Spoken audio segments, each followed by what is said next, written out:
Hey everyone, how's it going? South's Diagnostics. Here we have a 2002 Acura RSX.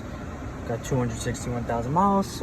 Today's a very rainy, damp day. I'm getting a cylinder 1 misfire.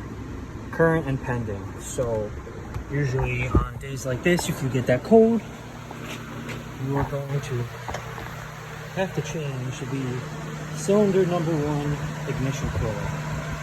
On these cars, to know which one is cylinder 1, cylinder 1 is always closest to the side with the accessory belt. So cylinder 1 would be right under this cover, left side, closest to the accessory belt. You change that, should solve all your problems, and no more misfires on rainy days. Thank you.